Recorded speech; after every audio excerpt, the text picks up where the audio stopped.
What are some of the aspects of a teacher's presence, their background, that make a difference in the participant outcomes for a mindfulness program? Hi, my name is Ted Meissner. Welcome to Mindfulness Voyage. For those of you who are new here, I'm so glad you could join us. And for those who are returning, thank you.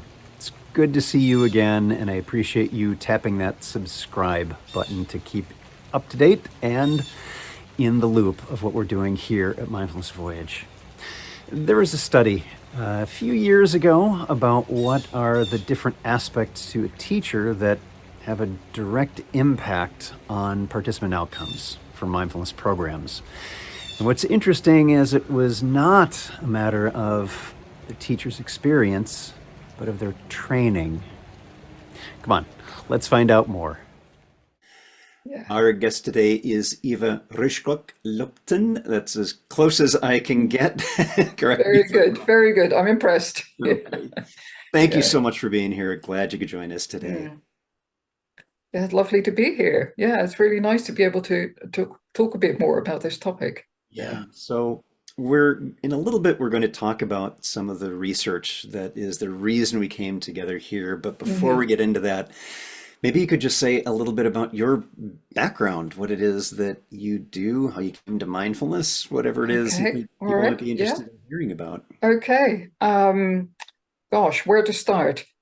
I had several professional um, careers before I came to mindfulness, and I had been practicing for a long time, since the late 80s. And I was really coming across Kabat-Zinn's book, Full Catastrophe Living, that really inspired me. And I thought at some point in my life, I would love to be able to bring some of this to other people, so to make the practice more accessible, because, not everyone's interested in Buddhist practice.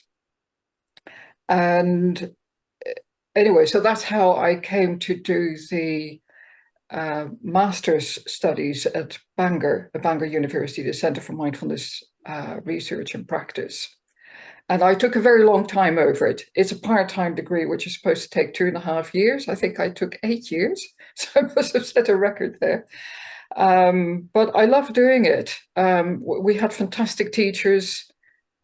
We were really in the midst of because I started in 2007, I believe. And so it was still very much coming up. Not many people had heard about mindfulness at that point. So it was a very exciting time for the whole field.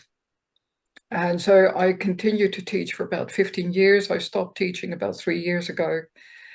And it was really as part of my master's degree that I came to do this research. I wanted to do a literature review on this quote by Jon Kabat-Zinn, who I'm sure lots of people will have heard of it, saying the quality of MBSR is, or as an intervention, is only as good, I'm slightly paraphrasing, is only as good as the teacher and their understanding of the program. And I thought that was a really interesting take on it. And I wanted to look into what'd been written about it. And I found practically nothing had been written about it. Whereas it was generally assumed within the field, to be able to teach it properly, you had to have good training. And of course, I was really invested because I was doing this, very high standard training at the CMRP. And I was also a little annoyed. This was my low motive at, lots of people who maybe done a weekend course and then started offering MBSR courses. And I thought, no, there's real value in getting proper teaching. So that's when I decided to do this for my research project for my thesis. And that's how it started, really. Yeah. Excellent. Thank you. And you bring up so Yeah. many interesting layers of what we're facing in the field of Mm, mindfulness right now that mm, the general public doesn't really understand the difference between downloading a random recording on an app and having the hmm. guidance of a well-trained teacher. Yes. I Yeah. frequently use that term well-trained teacher because of the paper we're Mm, going to be talking about today. So maybe you can hmm. say a little bit more about this particular research, how that came about, if this is your thesis, Mm, and then yeah. what And then we was could talk a bit about the paper, because there were two different elements, really. yeah. Yes. So, I mean, I got really lucky because both Becca Crane, who I presume you know well, she's very experienced in the whole mindfulness teaching development, and Dusana Dorji, who was the research lead, they both were very keen to be my supervisors, which was fantastic. I got such good guidance. And there was a lot of other staff on the CMRP who helped out on the IT side of things and recruitment side of things. And so there was quite a complicated process of designing this whole study, because really what I wanted to do was, well, look into, does teacher training matter? Does it make a difference to the outcomes of the course participants? So I wanted to look at teachers with different levels of teacher training, and then look at the outcomes of their course participants. So that seemed all pretty straightforward, but actually in practice, it was a very complicated and detailed process. I needed to design all the recruitment process, all the information and consent sheets, questionnaires, all those things. They all needed to be approved by the ethics committee of the university. And then when that all was done, we had to start the recruitment. And I wanted to recruit teachers at 3 different levels of training. So people who'd had 1 year, 2 years, or 3 years of teacher training. And the people with 3 years of training, that was fairly straightforward. 2 years, I had to push a little bit. 1 year was very hard, and I went into different lectures to try and encourage people to take part. But of course, they were people with very little experience, and they were nervous about being part of a project, even though it would be completely anonymized. In the end, I think it was just under 30 teachers who volunteered to take part. But a lot of the people with 1 year of teacher training dropped out because they didn't feel confident enough, is my guess, that was the reason. We don't know for certain. And of those there were only 2 teachers left with 1 year of experience. And they each only had 1 course participant join in. So we had to exclude them, which was a real pity. So instead of having 3 different levels, we could only compare 2 different levels. They then invited their course participants to take part. Anyway, cut a long story short, we ended up with 9 teachers and I believe 31 course participants where we could do the comparisons. We used different measures. So we had the FFMQ, the 5-facet mindfulness questionnaire, which I'm sure a lot of people will be familiar with. Yeah. The self-compassion short form, the WHO well-being questionnaire, which is very short, and the perceived stress scale. And then we also had a course satisfaction survey at the end of the course. And then we asked people to do, and because we had such a fantastic online questionnaire system, it was Sharon Hadley actually who'd designed that for her PhD work. We were able to use that, which was fantastic.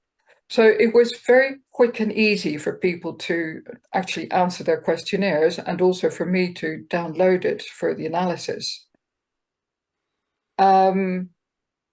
We then still had to exclude several people because not everyone would complete all the questionnaires, or some people dropped out. Anyway, for a whole host of different reasons that will arise, when you do this sort of research work. Yeah. So, and also a lot of people, because it was for my thesis, it was a very narrow window. So a lot of people, we had to exclude a lot of teachers in their courses because their courses weren't within the collection time frame. Yeah. So in the end, we got all the results from the questionnaires. We also, alongside those well-being questionnaires, looked at the background of the teachers. So we looked at, because we thought it may not be anything to do with their training. The outcomes could be related to the amount of time people have been on retreat, the length of time they've been practicing, maybe their teaching experience, maybe they already have other experience in teaching or clinical disciplines. So we looked at all that. And then it came to the analysis, which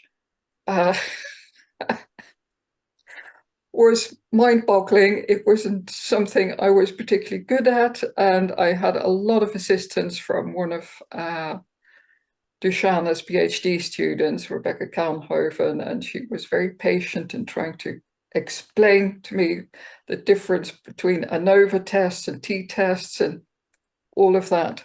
But that's really where the meat is. That's really where you measure what's what. So then we came to the outcomes. So I don't know, maybe before we go to that, maybe that you have any questions on, the process. Just a little bit, not so much questions about it as what's coming to mind as you're describing it is this trying to find at least a correlation, maybe not a causation, but at least a correlation between the teacher's background. And that's not just one thing. That's their practice time. It's influences from other disciplines that they have brought in. It's the training that they've had and how that correlates to, okay, here's a body of participants in an MBSR program.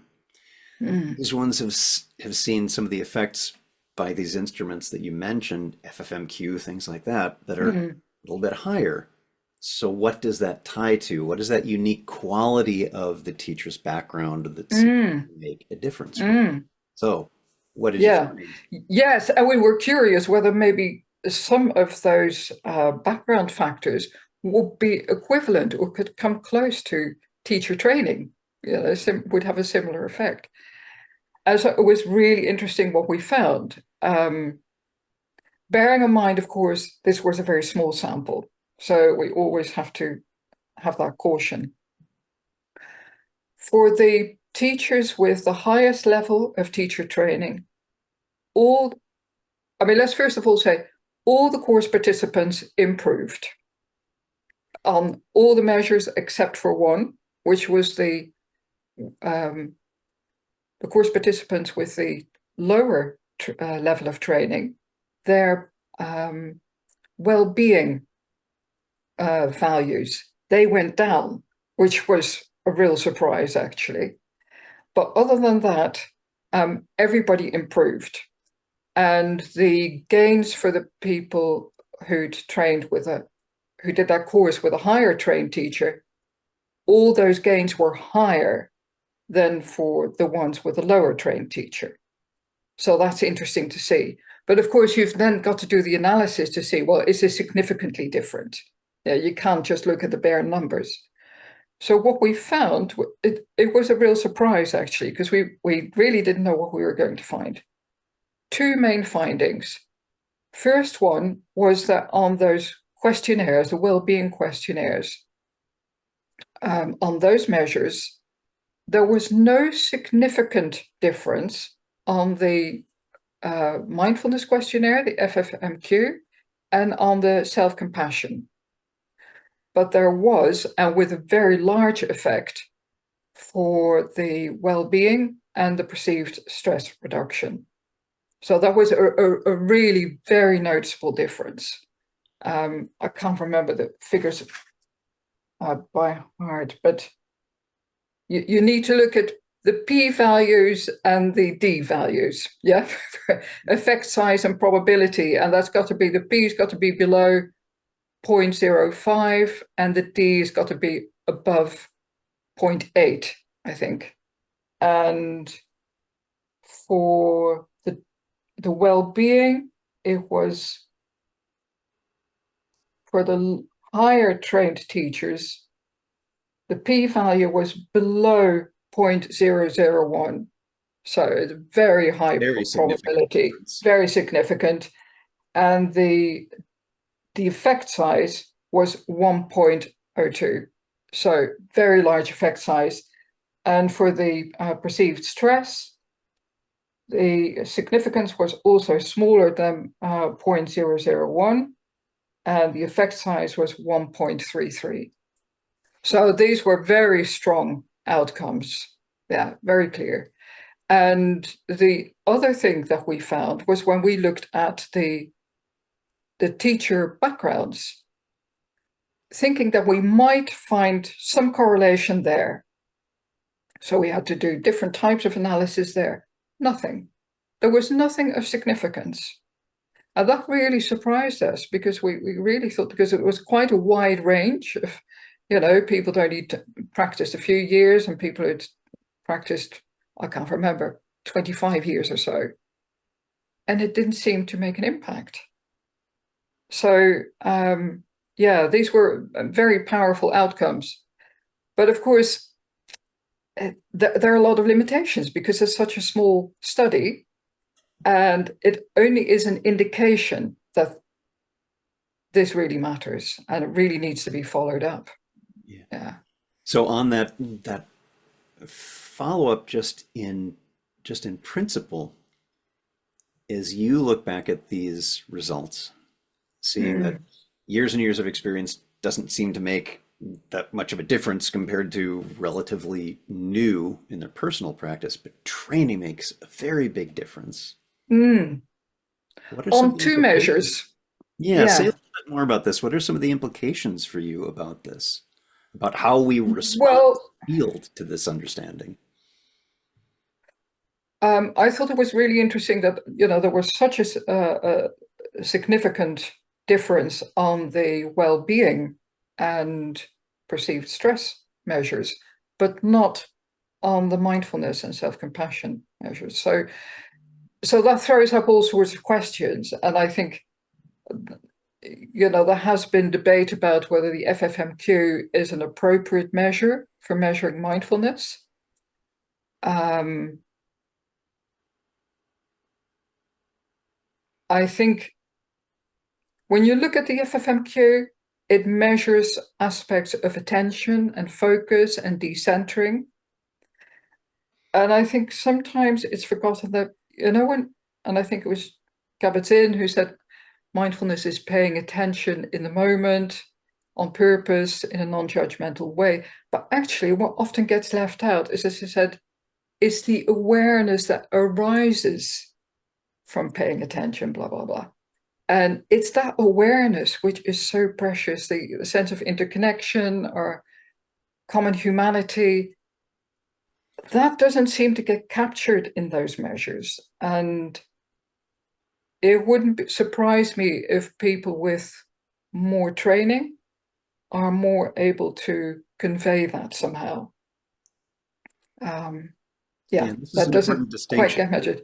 on the FFQ, is that while it's a terrific instrument for the things that it measures, and this is so with any instrument, it may not capture everything, and there may be some important parts missed. So FFMQ, as an example, does a terrific job on measuring those particular facets, which is what it's intended for. Yeah.